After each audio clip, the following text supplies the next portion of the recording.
Now there are some more tips for, I will say the overall tips for Java J2E application security, which I have encountered in my previous experiences while working in the UID Aadhaar project. So try to use IP addresses rather than using host name or DNS name, because this improves better security. Grant read or write permissions for database to users very carefully.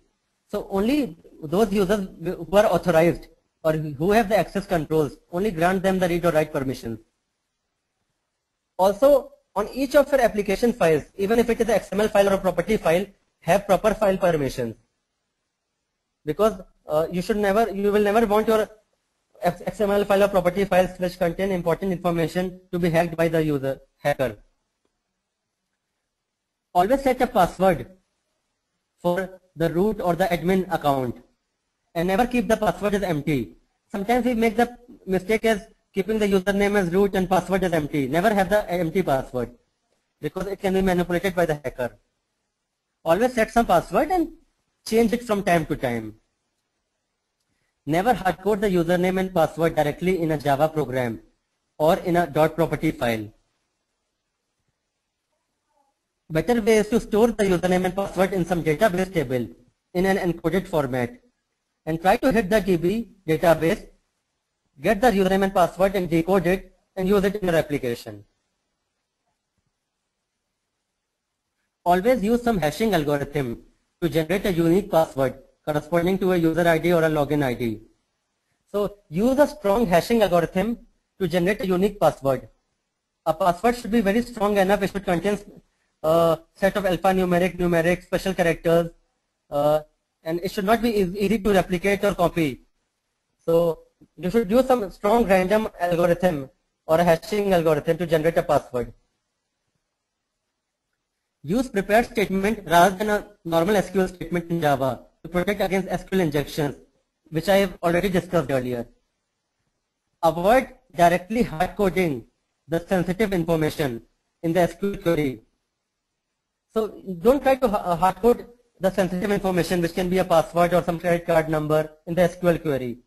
Rather use the question mark, as we have discussed earlier, and use the setter method to store or inject that value, the input value.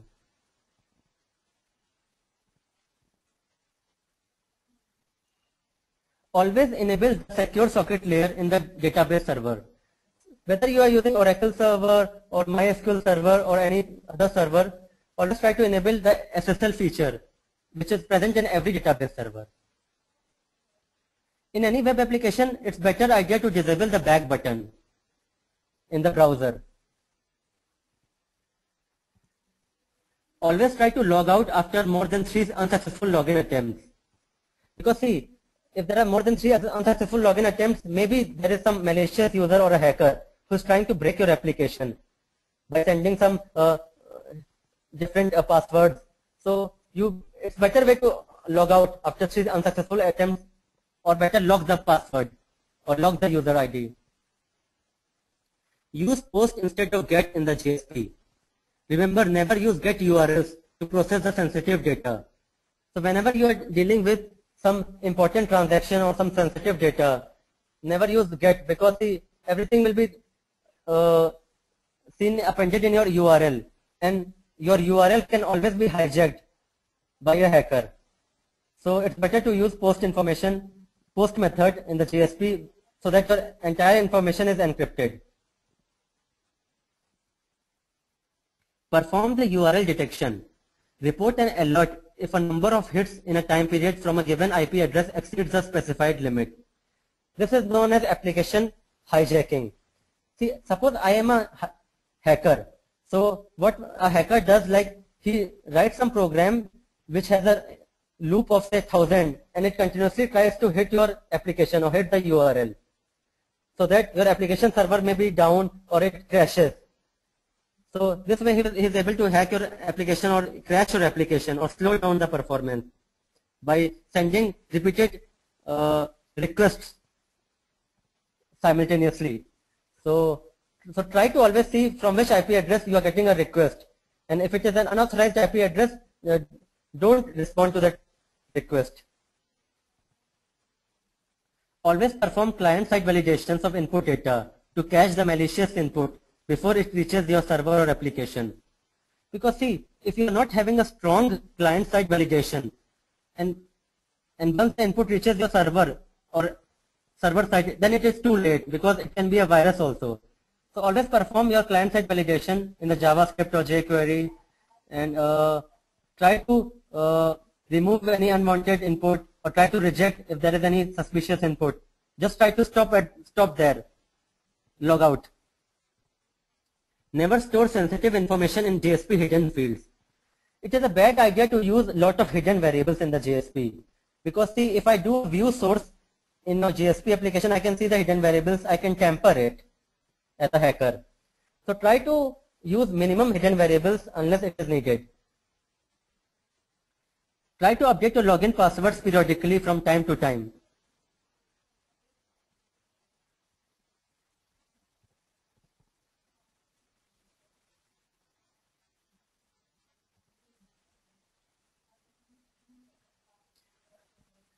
Now, the next tip is SOAP XML messages should be preferred for communication.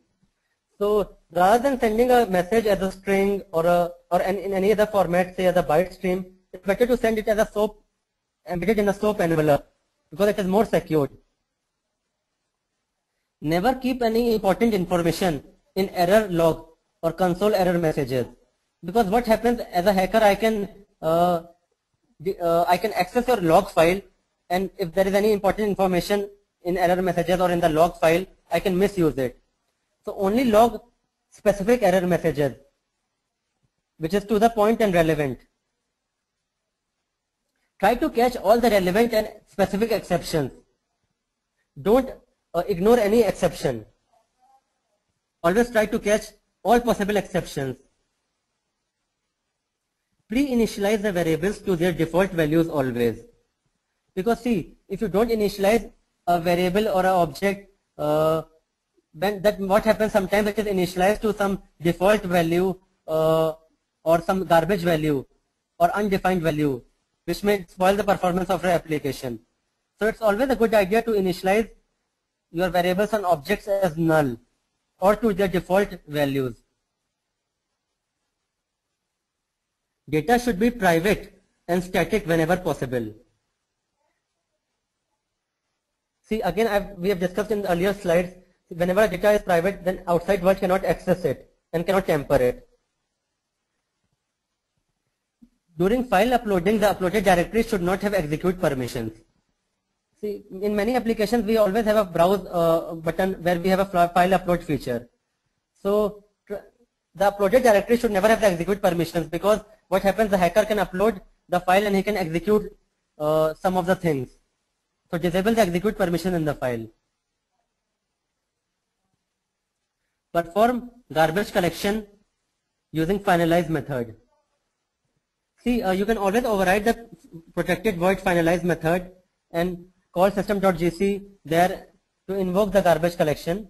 Though it is not in your hands to start the garbage collection because it is automatic in Java, but yeah, as a good programming practice, you can try to perform garbage collection by overriding the finalize method. This way you are clearing the JVM heap, and thus all the unwanted or unused references are reclaimed by the JVM. So they cannot be misused by the hacker, those memory locations which are no longer being used. Because what happens, suppose I'm using a memory location and now it is no longer being used, but it is also not garbage collected, then hacker can store some malicious data in that memory location. Always validate input XML documents before processing them.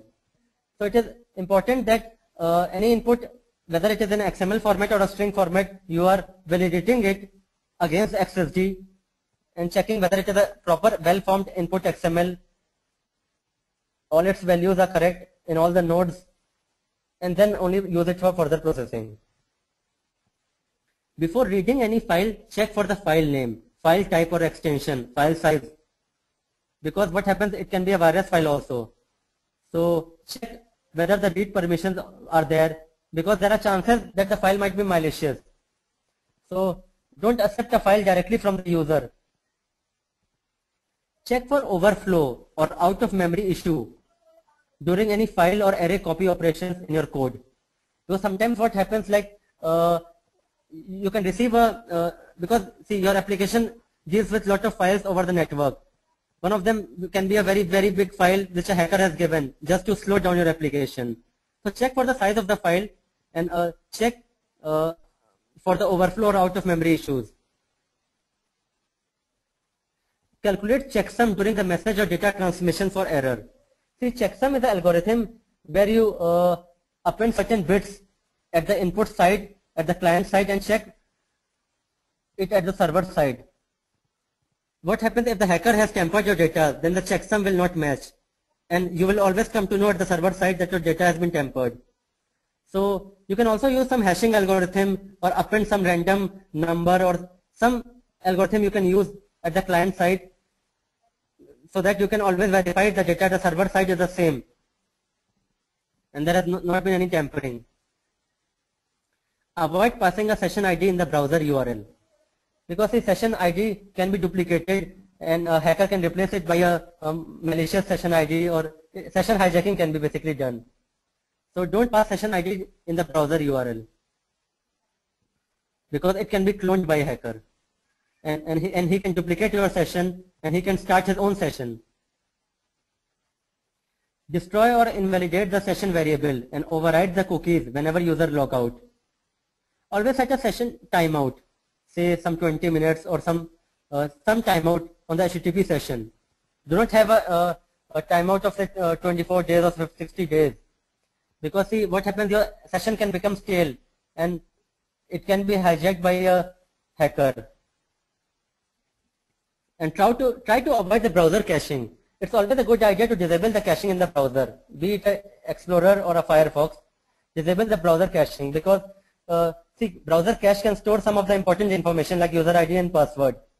And suppose I am a hacker and I get access to your system or your personal computer, then I can hack your cache also and get some important information like username and password. Always parse the SQL statement or the SQL query before execution, because see, in the SQL query there might be some malicious input parameters. So always check for some special characters, like there is some quote, and replace it by slash. Because what happens, like whenever you have a SQL query, you are generating it.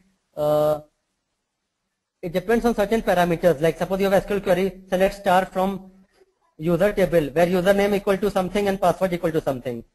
So if you are not checking your SQL query, you can blindly execute it and then it may delete some data, because there might be SQL injection. So always check your SQL statement, check all the input parameters in the SQL statement, and then only execute it.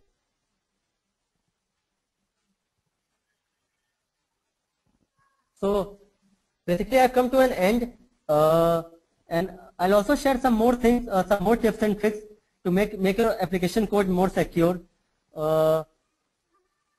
Like as I've told, like you can use tools like PMD and find bugs, and there are many more tools which check if there are any bad practices in your program and how you can overcome the bad practices. There are many open source tools which you can download.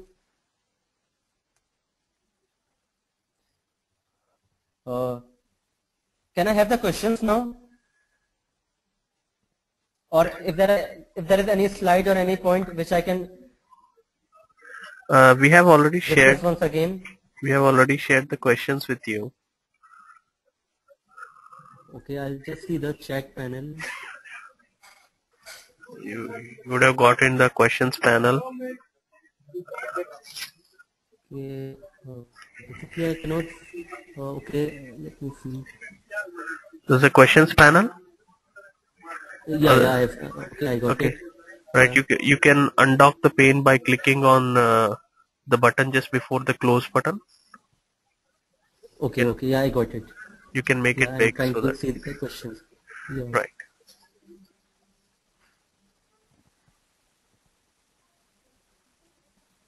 Yeah, there are a lot of questions. I'll try to answer some of the important ones, the most relevant ones.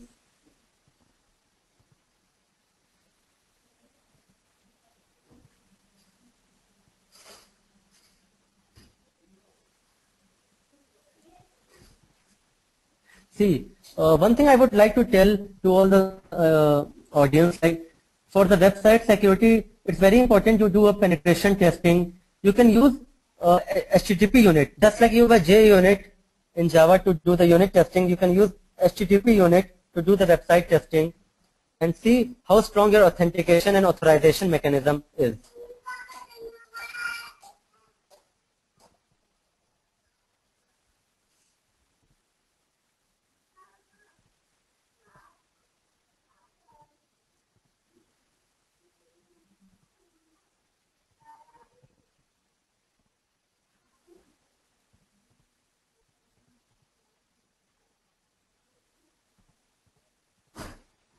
See, some of the questions again discuss about how to improve the Java security. See,